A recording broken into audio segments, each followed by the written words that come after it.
Jamshedpur stealers की team Jharkhand T20 league के final में पहुंचने वाली पहली टीम बन गई है। पहले सेमीफाइनल में उसने कोयलांचल के सुपर किंग्स को जबरदस्त शिकस्त दी है।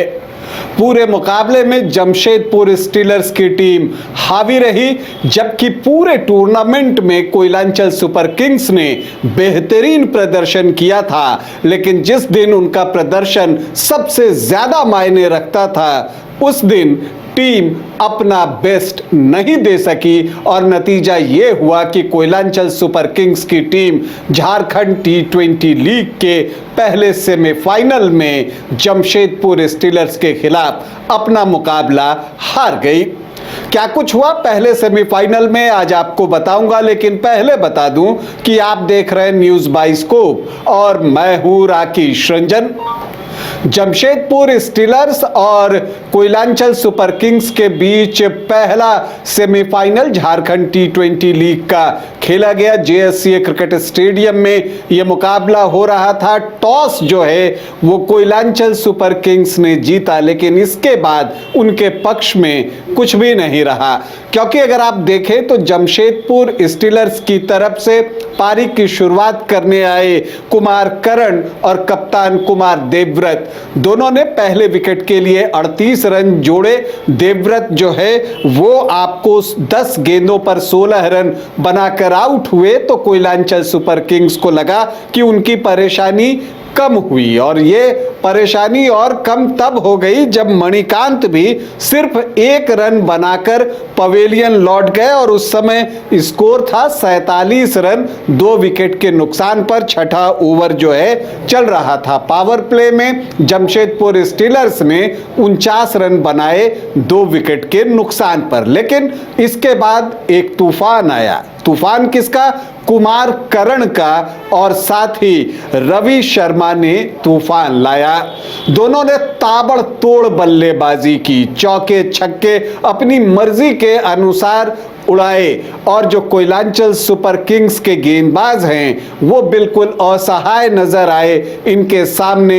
उन्होंने जो है लगातार तेजी के साथ रन बनाते चले गए। और आपको बता दूं कि जब आप पारी के अंत में बॉलिंग एनालिसिस देखेंगे कोयलांचल सुपर किंग्स टीम का, तो एक राहुल प्रसाद को आप छोड़ दें जिन्होंने कि 9.25 रन प्रति ओवर खर्च किए हैं, बाकी सबकी इकोनॉमी 10 से ज्यादा की है। तो इसी से आप अंदाजा लगा सकते हैं कि कुमार करण और रवि शर्मा ने किस तरह की बल्लेबाजी की। कुमार करण ने शानदार शतक लगाया, और खास बात यह कि शतक लगाकर वो रुके नहीं, रन बनाते गए और आखिर तक नाबाद रहे, मतलब नॉट आउट लौटे।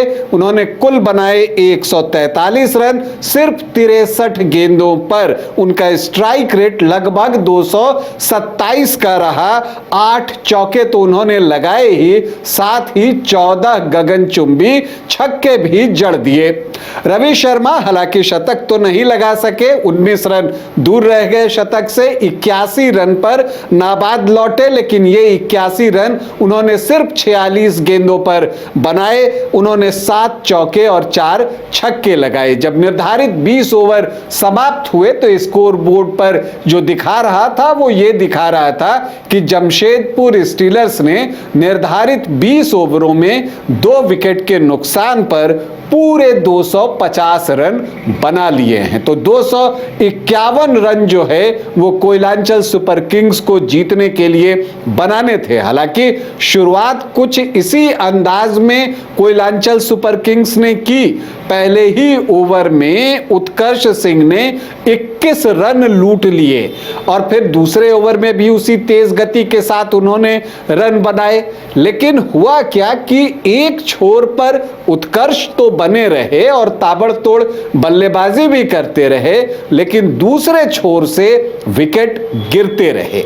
इस टूर्नामेंट में शरणदीप सिंह जबरदस्त फॉर्म में थे, लेकिन आज जबकि उनसे बहुत की उम्मीद थी, आज प्रदर्शन नहीं कर सके और वो सिर्फ 3 रन बना लगाकर प्रतीक रंजन की गेंद पर आउट हो गए। इसके बाद रॉबिन मिंज से बहुत सारी उम्मीदें थी इस T20 लीग के सबसे महंगे खिलाड़ी, लेकिन वो भी कुछ खास नहीं कर सके, सिर्फ 14 रन बनाए और वो भी जो है आउट होकर वापस पवेलियन लौट गए। उनको कुरैन कुरैशी ने आउट किया। तो एक छोर से विकेट गिरते रहे, लेकिन उत्कर्ष एक छोर पर जमे रहे, अर्धशतक लगाया और फिर उन्होंने अपना सैकड़ा भी पूरा कर लिया। लेकिन शतक बनाने के बाद 5वें विकेट के रूप में उत्कर्ष का विकेट गिर गया और प्रतीक रंजन ने उनको आउट किया और मैच यहां से बदल गया, क्योंकि उस समय अगर आप देखें तो स्कोर था 135 रन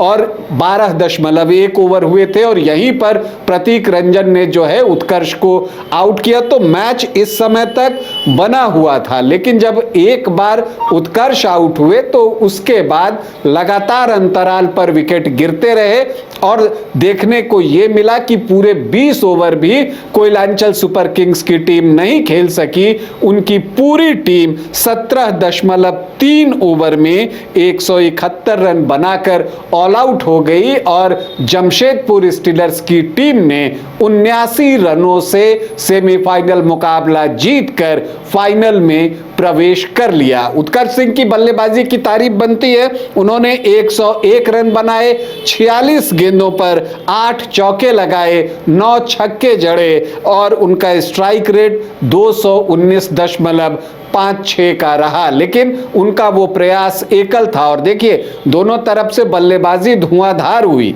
लेकिन जो मैच जिताने की बात करते हैं तो दो गेंदबाज प्रतीक रंजन और कुरैन कुरैशी, इन्होंने मैच को बदल दिया। नहीं तो उत्कर्ष जिस तरह से बल्लेबाजी कर रहे थे वो कोई भी परिणाम लेकर आ सकते थे अपने पक्ष में। और देखिए फिर प्रतीक रंजन ने 3 विकेट लिए 4 ओवर में 36 रन देकर और कुरैन कुरैशी ने भी 3 विकेट लिए 4 ओवर में 31 रन देकर। तो कुमार करण और इसके अलावा रवि शर्मा, कुरैन कुरैशी और प्रतीक रंजन के शानदार प्रदर्शन की बदौलत जमशेदपुर स्टीलर्स की टीम ने कोयलांचल सुपर किंग्स के अरमानों पर पानी फेर दिया और उन्हें पहले सेमीफाइनल में 79 रनों की करारी शिकस्त देते हुए अपने लिए फाइनल का दरवाजा खोल लिया है। उनका फाइनल में जो मुकाबला होगा तो जो रांची टाइटंस और छोटा नागपुर रॉयल्स की टीम के बीच जो दूसरा सेमीफाइनल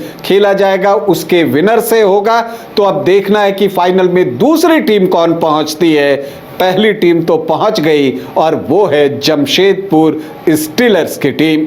अभी के लिए इतना ही, इजाजत दें, नमस्कार। घर रहने का मकान भर नहीं, ये खुशियों की तिजोरी है। दरवाजे पर दस्तक देता पड़ोस, खिड़कियों से उमड़ आता आसमां, तारों में उलझी ऐसी ना जाने कितनी दास्तां। कहती हैं चले डायमंड सिटी, एक सफर हम सफर के साथ अपने घर तक। Diamond city, life long bonding, 500 से ज्यादा खुशहाल डायमंड परिवार। जल्दी करें, सिर्फ 200 फ्लैट बाकी। आज ही बुक करें अपना आशियाना। क्रिकेट के विश्व मंच पर छा रही हैं रांची की प्रतिभाएं। इन प्रतिभाओं को संवार रहा है जेके इंटरनेशनल क्रिकेट एकेडमी। अनुभवी कोच की देखरेख, सुविधाओं से लैस जेके क्रिकेट एकेडमी अनुशासन और आत्मविश्वास का विश्वास भरा सफर।